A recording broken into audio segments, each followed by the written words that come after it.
अगं रंजना आत्या राहू दे, मी करते. नको, कामात असलेलं बरं असतंय, डोक्यातले विचार थांबतात. काय झालं? कसलं टेन्शन आहे का ग? एक गोष्ट मनासारखी घडत नाही, सुतक असल्यासारखी शांतता आहे बघ. आता एवढ्या वर्षाचा यात्रेचा मान विद्यार्थ्यांकडचा तो त्यांनी दुसऱ्याला द्यायला सांगितलाय. तो परत आपल्याला मिळणार आहे का? बघ ना, मला हे अजिबात पटलेलं नाहीये.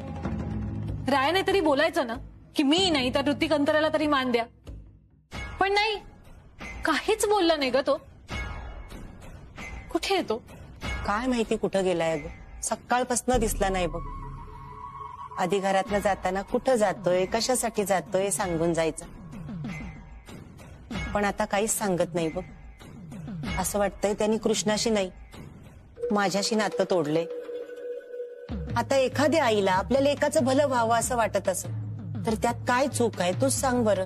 रंजना आत्या, अगं तुझं काहीच चुकत नाहीये. उलट मी रायाच्या जागी असते तर ही अशी आई मिळाली म्हणून मी रोज देवाचे आभार मानले असते. माझी अजिबात इच्छा नाहीये रायाने देवाचा आभार मानावा अशी. माझ्याशी 2 शब्द प्रेमाचे बोलला की नाही तरी मला पुरेसे, पण हा तर तोंड पण बघणं झालाय. असं वाटतंय त्यांनी सांगितलंय मनातल्या मनात, माझी आई मेली. राया, राया, अरे कुठं गेला होतास? हा, मी तुझ्यासाठी काहीतरी खायला घेऊन येते. बघितलंस कसा वागतोय माझ्याशी ते? एकदाचा सगळा राग काढ म्हणाव, सगळा राग संपव माझ्यावरचा. इथं काळजाला गरं पडतायत याच्या अशा वागण्यानं. रंजना आत्या, अगं तू नको एवढं मनाला लावून घेऊस. मी आहे ना तुझ्यासोबत. मी बोलते रायाशी, मी तुमच्यातले सगळे गैरसमज दूर करते. खरंच? हो हो, आता तुझा विश्वास जिंकायचा, रायाला जिंकायचं म्हटल्यावर हे तर करायलाच हवं ना.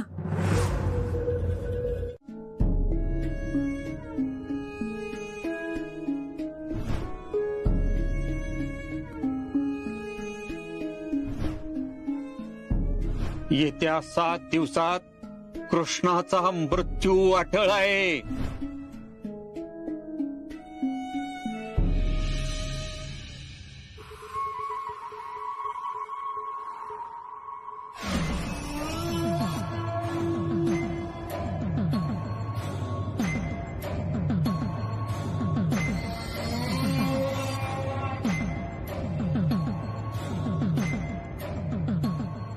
तू का आलीस इथं? मी नको येऊ तुझ्या खोलीत. राया, मी तुझी मैत्रीण आहे, तुझ्या मामाची मुलगी आहे, पण लहानपणापासूनचे मित्रमैत्रीण होत. आपण एकत्र भातुकली खेळायचो. तेव्हा मीच तुझी बायको हवी म्हणून तू इतरांशी भांडायचास. नंतर आपलं ठरलेलं लग्न नाही झालं म्हणून तू मला असं झिडकारू नकोस. मला आजही तुझी काळजी वाटते. तुझी मैत्रीण या नात्याने मला तुझे हे हाल नाही बघवत रे राया. मग नको बघूस, जाईत ना तू. हा ह्यावर उपाय नाहीये राया. तू आधी कसा होतास हे आता कसा झालायस? ही सगळी अवस्था तुझी कृष्णाने केली आहे ना? नाही म्हणजे तुझी आणि कृष्णाची जी ताटातूट झालीये त्यामुळे तुझी ही अवस्था झाली आहे ना? तुला कृष्णाचीच आठवण येते ना? तिच्याच आठवणीने डोळ्यात पाणी आलंय ना? चल आपण तिला घेऊन येऊया, चल. मला नाही येत आहे तिची आठवण. नाही रडणार मी तिच्यासाठी, कधीच ना.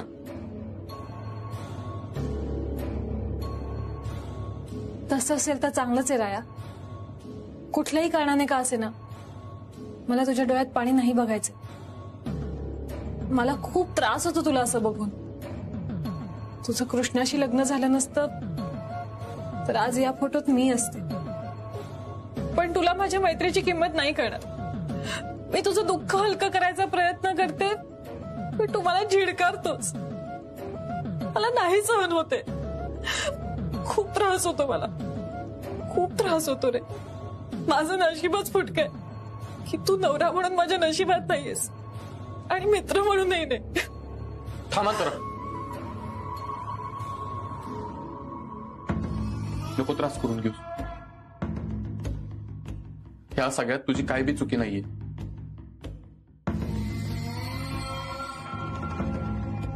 तू अजून बी मला मित्र मानतेस मला या सगळ्यातनं बाहेर काढण्यासाठी धडपडतेस, त्यासाठी खरंच थँक्यू. थँक्यू म्हणून आता मला असं पर्क करू नकोस राया, आणि असा विषय संपवू नकोस. तू जर मला खरंच तुझी मैत्रीण मानत असशील तर मला सांग, तुझ्यात आणि कृष्णात एवढं काय झालंय की तू तिला घटस्फोट द्यायला तयार झालायस? हे बघा अंतरा, मी आत्ता नाही सांगू शकत, पण वेळ आल्यावर नक्की सांगेन. माझ्यावर विश्वास ठेव. मग आता का नाही पण? अंतरा वाईस दिली तर मी सगळ्यात आधी तुलाच सांगेन, मग तर झालं. ठीक आहे, मी वाट बघेन, पण तू असा उदास नको राहूस. मी आहे तुझ्यासोबत, तू नको काळजी करूस.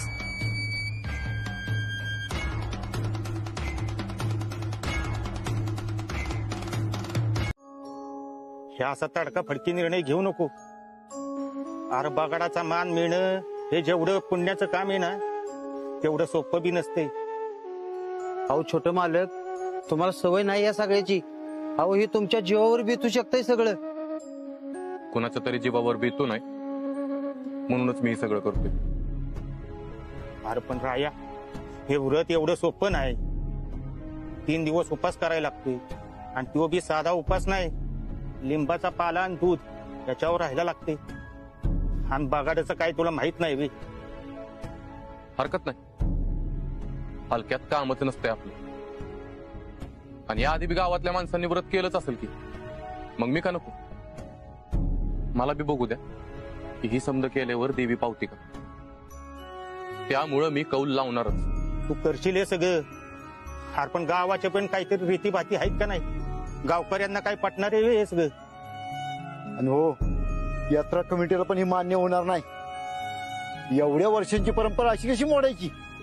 आणि विरोध वाढत गेला तर ही गोष्ट पंचायतीपर्यंत जाईल.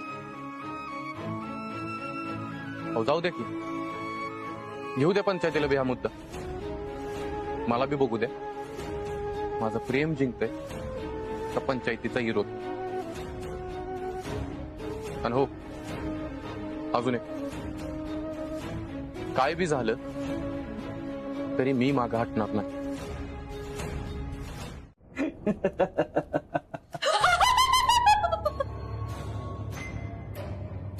काय झालंय तुला दात काढायला? गांतरा, मी ना राहायला असं बगाडाला लटकायला बघितला. असा लटकला होता, आणि मी गर्दीत जाऊन हळूच तो बगाड असं जोरात फिरवला, आणि बराबर त्या बगाडाची दूर तुटली. अशी कल्पना करत होतो मी. दुसरे कामधंदे नाहीत का तुला? लहान आहेस का तू असलं काहीतरी कल्पना करायला? मला इथे रायाचं टेन्शन आलंय. ती कृष्णा सोडून गेल्यापासून त्याचं डोकं फिरलंय. तो हे सगळं कृष्णासाठी करत असेल ना, तर त्याच्यासारखा मूर्ख माणूस नाही. कशाला त्या दीड दमडीच्या पोरीसाठी एवढं सगळं करायचंय? कशाला तिला एवढा भाव द्यायचाय? गेली तर गेली, मी आहे ना. काय तू आहे म्हणजे? मी आहे ना त्याची मैत्रीण म्हणून, त्याला सपोर्ट करायला. कशाला हवी ती कृष्णा? तुझं बी बरोबर आहे म्हणा, पण अंतरा तू नको जास्त विचार करू.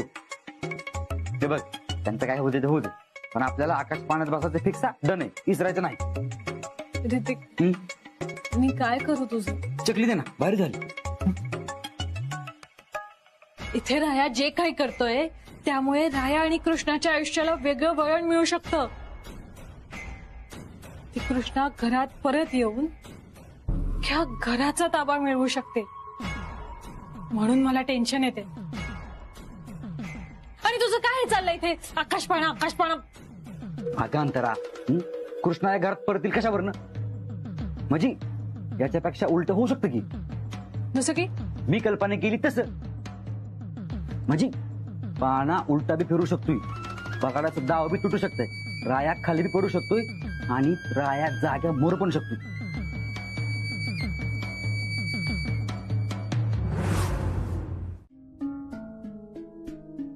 आणि तसंही आपली ही बगाड यात्रा संपूर्ण राज्यामध्ये प्रसिद्ध आहे. यावर्षी आपण हा उत्सव सालाबाद प्रमाणे रीतिरिवाज आणि परंपरेला धरून साजरा करायचा.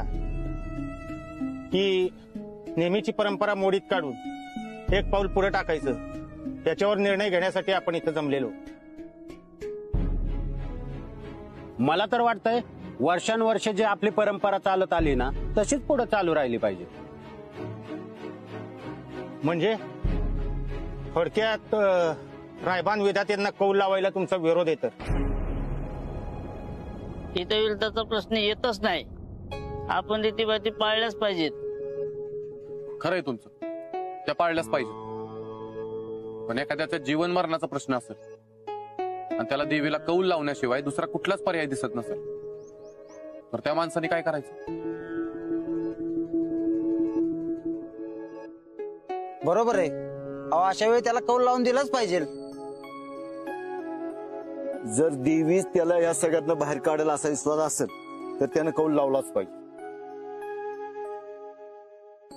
हो, पण रायभान विधात्यांवर अशी काय परिस्थिती आली की त्यांना कौल लावायचा आहे?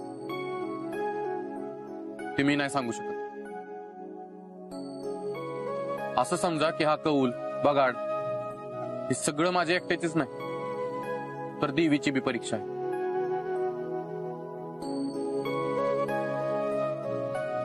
माझं म्हणणं एवढंच आहे की मला कौल लावू द्या. जर देवीला मान्यच नसेल तर ती मला कौल देणारच नाही. आणि मला कौल मिळालाच नाही तर व्रत करायचा का नाही, बगाडाचा माल मला मिळेल का नाही त्याचा प्रश्नच उरत नाही. मला वाटतं रायाचं म्हणणं पण बरोबर आहे. पण शेवटी परंपरेचं काय?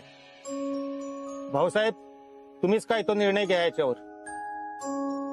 माफ करा सरपंच मंडळी, यात आम्हाला घेऊ नका. पंचायत यात्रा कमिटी जो निर्णय घेईल तो आम्हाला आणि राहायला मान्य राहील. भाऊसाहेब, आम्हाला थोडा विचार करायला जरा वेळ द्या.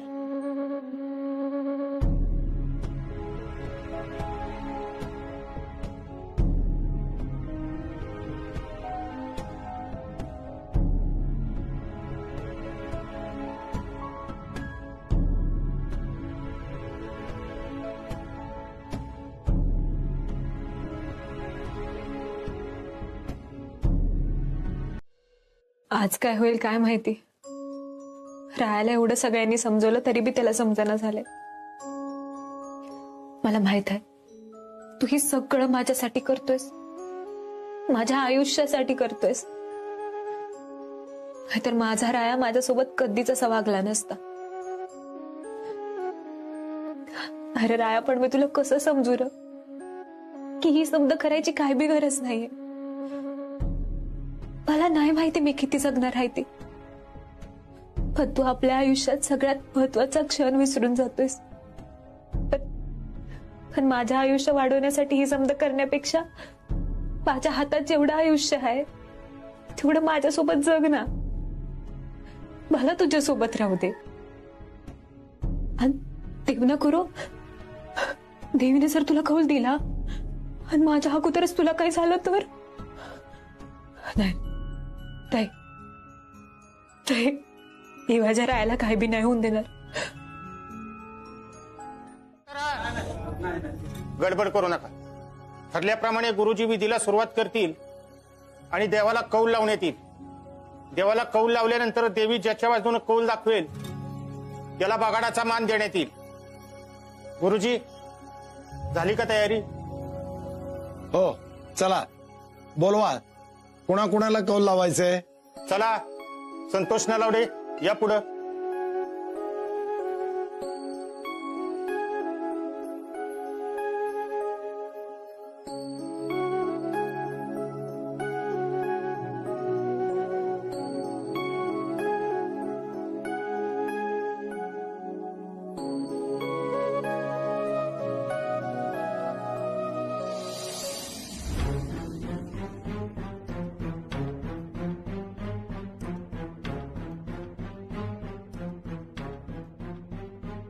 रायबान विधाते,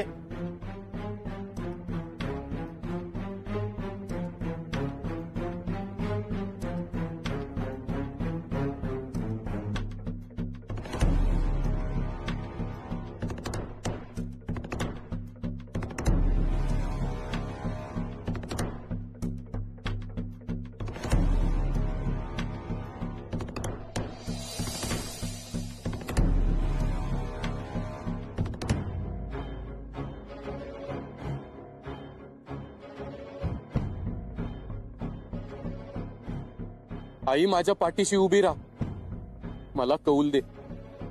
हा कौलच कृष्णाचं आयुष्य तारणार आहे.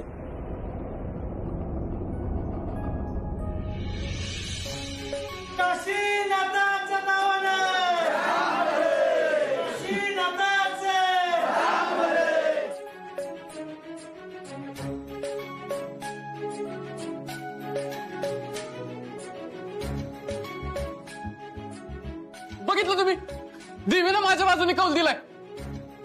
बघा, मी सांगितलं होतं ना, देवीच्या मनात जी असेल तीच होईल. बघितलं तुम्ही सगळ्यांनी, देवीनं माझ्या बाजूने कौल दिलाय. फुयाचे अगं, देवीनं माझ्या बाजूने कौल दिलाय. आता बगाडाचा मान मला मिळणार. आता देवीला मी नवस बोलणार आणि तिला तो पूर्ण करावाच लागल. थांब राया, घाई करू नको. अजूनही तुला बगाडाचा पूर्ण मान मिळालेला नाही. अजून एक जण आहे ज्याचा कौल लावायचा आहे. देवीने जर त्याच्या बाजूने कौल दिला तर तुमच्या दोघांचंही म्हणणं ऐकून पंचायत आणि यात्रा कमिटी त्यातून निर्णय घेईल. आणि ते जो निर्णय घेईल ते तुम्हाला दोघांनाही मान्य असलं पाहिजे.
गुरुजी, तुम्ही भाकीत केलं होतं ना की येत्या 7 दिवसात कृष्णाचा मृत्यू अटळ आहे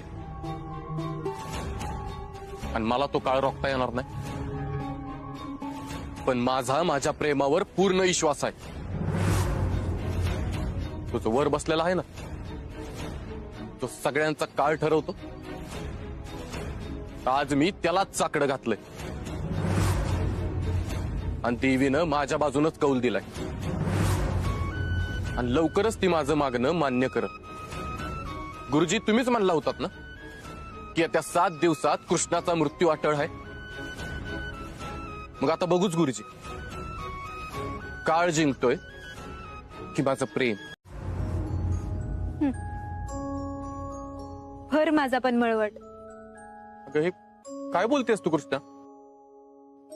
सगळं काय आहे? हा प्रश्न मी तुला विचारला पाहिजे राया. राया, तू तुझा हट्टीपणा जरा पण सोडणार नाहीस कर? हा, मी काहीतरी विचारतेय तुला राया. ठीक आहे, मग एक गोष्ट लक्षात ठेव, मी पण हट्टी आहे, पण माझा निर्णय झालाय. आता मीही तुझ्या सोबत उपवास करणार आहे. कृष्णा, अगं, तुझा काय संबंध उपवासाशी? हे बघ, तू असलं काही बी येडेपणा करणार नाही. काही बी गरज नाही सगळं करायची. देवीनं कौल मला दिलाय, फक्त मीच उपवास करू शकतो. तू ही जी सगळं बोलतोयस ना, ते कुठे लिहून नाही ठेवलेलं. तू ही समद माझ्यासाठी करतोयस, माझ्यासाठी स्वतःचा जीव धोक्यात घालतोयस. मग आता मी पण हा उपवास तुझ्यासाठी करणार आहे. तुझ्या आयुष्यासाठी, तुझ्या स्वप्नांसाठी, तुझ्या यशासाठी आणि तुझ्या इच्छापूर्तीसाठी. मग हे व्रत करता करता मला तुझ्यापासून कायमचं लांब जावं लागलं तरी बी मला फरक पडणार नाही. कृष्णा, अगं, काय बोलतेस? तुझं तुला तरी कळतंय का? तू जा परत. नाही जाणार मी परत. हे बघ, हे धर, भर माझा मळवट, नाहीतर मग तुझा निर्णय तरी बदल.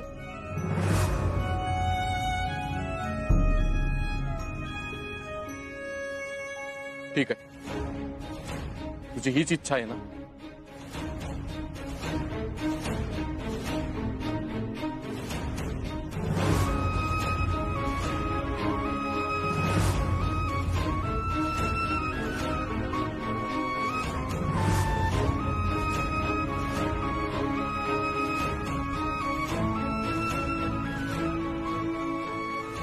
ठीक आहे, भरला तुझा मळवट.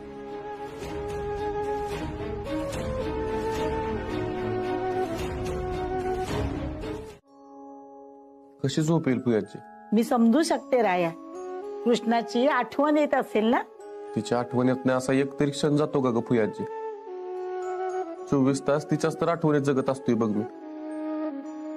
आयुष्य असं माझ्याशी का वागतंय तेच कळना झालं. फुयाजी, एक काळ असा होता की मला कृष्णा अजिबातच आवडायची नाही आणि ती सतत माझ्या आजूबाजूला असायची. आता मी तिच्यावर माझ्या जीवापेक्षा जास्त प्रेम करतोय तर नशिबानं तिला माझ्यापासून लांब नेले. नको काळजी करूस, ती परत येईल तुझ्या आयुष्यात. मला ठाऊक आहे तुझे हे व्रत करतोयस ते सगळं तिला मिळवण्यासाठी, तिच्या आयुष्यासाठी करतोयस, हो ना? फुयाजी, तुला कसं ग माझ्या मनातलं सगळं कळतं? आजी आहे मी तुझी. तुझी बाळुती धुतल्यात, तुला तेल लावून आंघोळ घातली मी. पहिल्यांदा मी शिकवले तुला बोट धरून चालायला.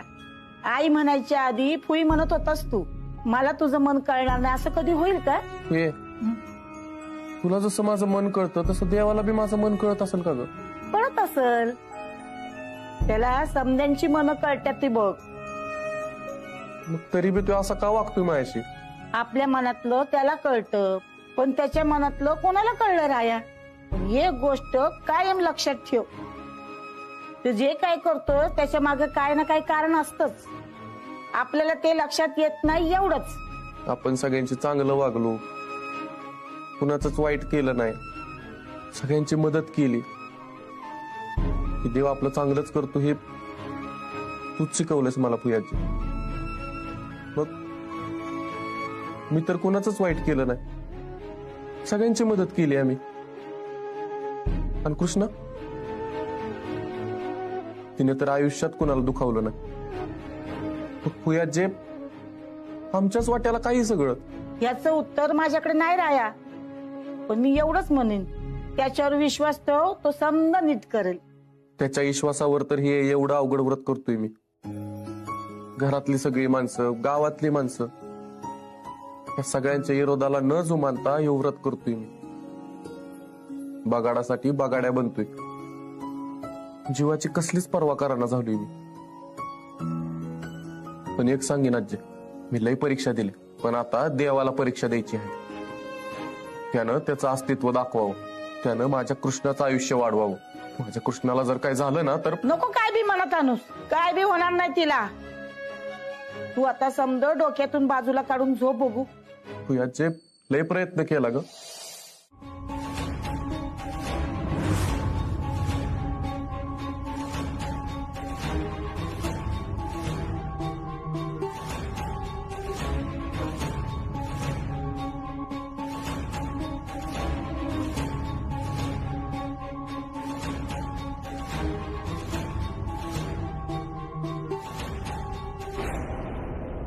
रायबान विधाते, देवीने तुमचा कौल मान्य केलाय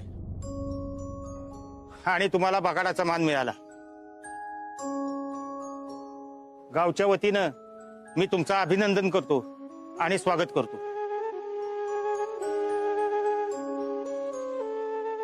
गुरुजी, रायबानला नियम व अटी असतील त्या समजून सांगा. 3 दिवस कडक उपवास करावा लागेल. दूध आणि लिंबाचा पाला घ्यावे लागेल.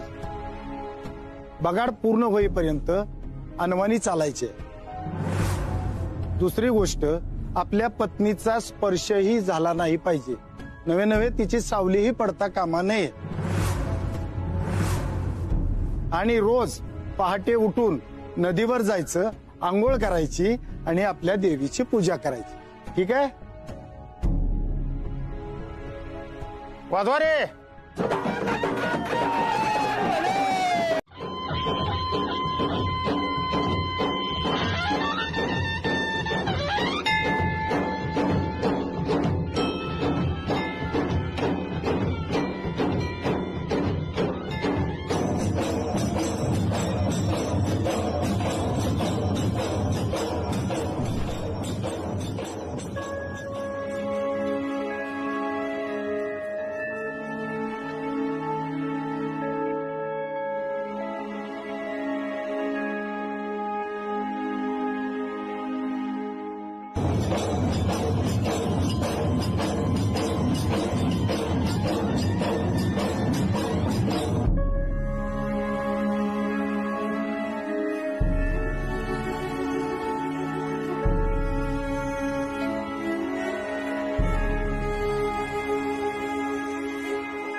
तुम्हाला पहिल्यापासूनच रायाचं पटत नव्हतं, म्हणून त्याला असं मरायला सोडायला असं वाटलं नव्हतं मला.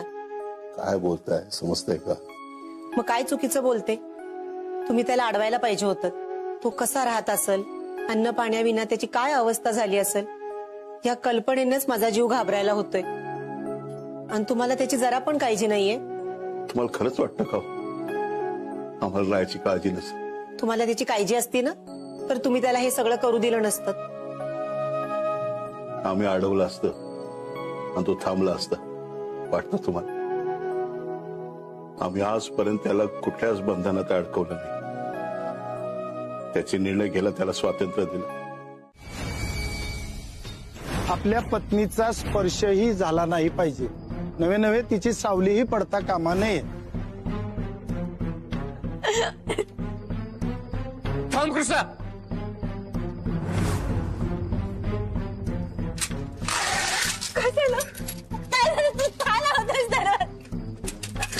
लांब हो तू. मला चांगलंच माहित आहे तू इथं कशासाठी आलीस. माझं व्रत मोडायचं आहे ना तुला? तुला मला यशस्वी झालेलं बघायचं नाहीये ना? नाही रया, असं नको बोलू. मी नाही जाणार. तू लांब हो. नाही. तुझा आणि माझा संबंध संपला हे मी तुला आधी बी सांगितलं आणि आत्ता बी सांगतोय. तुला माझी काळजी करायची काय बी गरज नाही. या व्रतापेक्षा तू अशी सारखी माझ्या समोर आलीस ना, की जास्त त्रास होतोय मला. तुला जर खरंच वाटत असेल ना की मी नीट राहावं, मला काहीच होऊ नये, तर निघून जा इथनं. नाही जाणार. तुला निघून जायला सांगितलं ना मी. चालतो इथनं.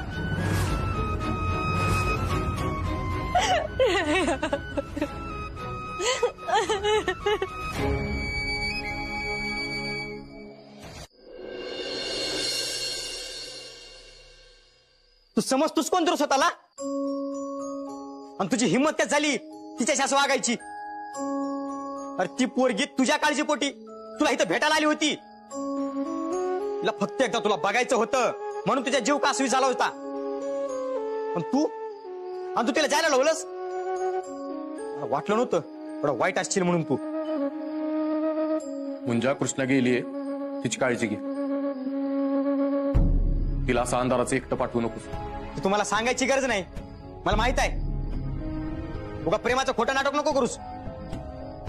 एक गोष्ट लक्षात ठेव राया, तू जेवढा त्रास तिला देशील ना तेवढा त्रास तुला होणार आहे. तू तिच्या प्रेमाचा असा अपमान करशील तर ते प्रेम तू किती जीवाच्या आकांताने मागितलंस ना तरी तुला परत मिळणार नाही. खरं सांगू का, अरे तिच्या प्रेमाच्या लायकीचा नाहीस तू. राया, तू किती उपास तापास कर, पण कृष्णासारखी प्रेम करणारी पोरगी तुला आयुष्यभर नाही मिळणार. तिच्या डोळ्यात आज तुझ्यामुळे पाणी आले आणि मी तुला कधीच नाही माफ करणार, कधीच नाही.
देवी माते, माझ्या जावी बापूंच्या पाठीशी उभी राहा.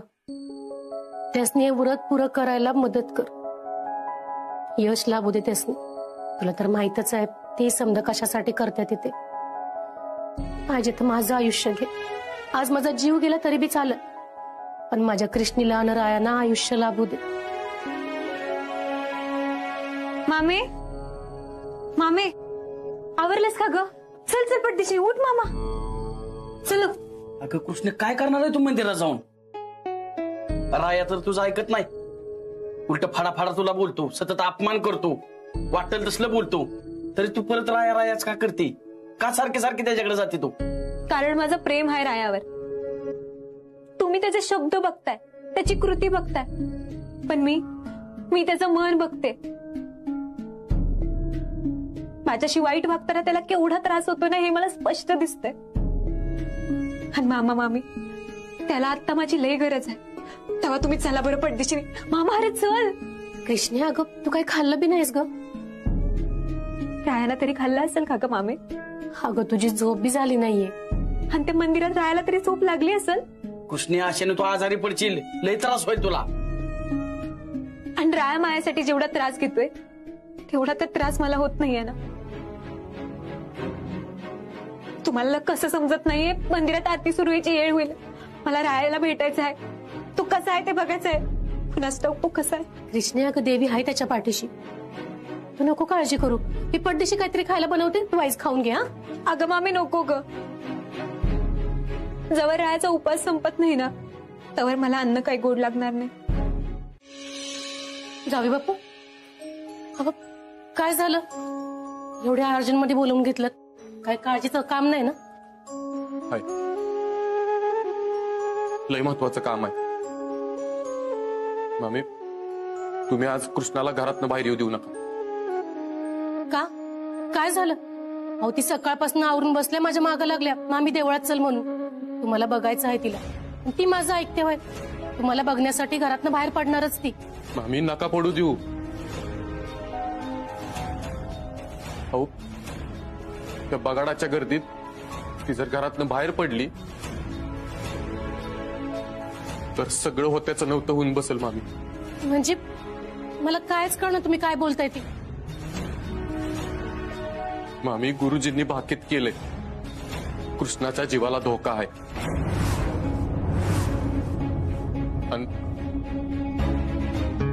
आज तो 7वा दिवस आहे. त्यामुळे सांगतोय तुम्हाला मामी, काय बी झालं तरी, जग इकडचं तिकडं झालं तरी कृष्णाला घरातनं बाहेर पडू देऊ नका. असा कसा धोका आहे? आणि ही 7 दिवस हे समजा काय जाऊया बापू? मामी मी तुम्हाला सगळं नंतर सांगतो, आत्ताही बोलत बसायची वेळ नाही. त्यामुळे सांगतोय तुम्ही लवकर जा आणि कृष्णाला घरातनं बाहेर पडू देऊ नका. काय बी झालं तरी कृष्णा घरातनं बाहेर नाही पडली पाहिजे मामी. आपल्या कृष्णासाठी, तिच्या भल्यासाठी, तिच्या जीवासाठी तुम्हाला हे करावंच लागेल मामी, नाहीतर नाही नाही, मी तिला काहीच होऊ देणार नाही. मी आलेच.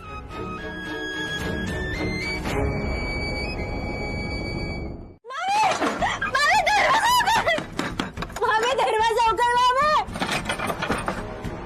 असे काय चाललंय तुझं? ही ती काय लहान आहे का? तिला कोंडून घेते, येऊन ती बाहेर तिला. तुम्ही आमच्या दोघींच्या मध्ये बोलू नका, मला चांगलंच माहित आहे मी काय करते ती. दरवाजा उघड. आणि तुमचा विश्वास आहे ना माझ्यावर? मी आत्तापुतूर जे केलं तिच्या भल्यासाठीच केलंय. तिचं काय भलं करणार आहे तिला कोंडून घेऊन तू? मी आता नाही सांगू शकत तुम्हाला. तुम्ही चला माझ्या संग, आपल्याला जायला पाहिजे यात्रेत. मामे अगं दरवाजा उघड. अशी काय करतेस? मामे अगं मला माझ्या रायासोबत नवस पूर्ण करायचं आहे ग. दरवाजा उघड. कृष्णे, मी दरवाजा नाही उघडू शकत. जवळ बगड होत नाही ना तर तू घरातच थांबायचं आहेस. चला तुम्ही, चला. अगं अशी काय करतेस मामे? मला माझ्या रायाकडे जाऊ दे मामे. मी माझ्या रायाशिवाय नाही जगू शकत. हे मामा तू तरी सांग ना मामीला. अगं अशी काय करतेस मामे? मला माझ्या रायाकडे जाऊ दे मामे. मी माझ्या रायाशिवाय नाही जगू शकत. हे मामा तू तरी सांग ना मामीला.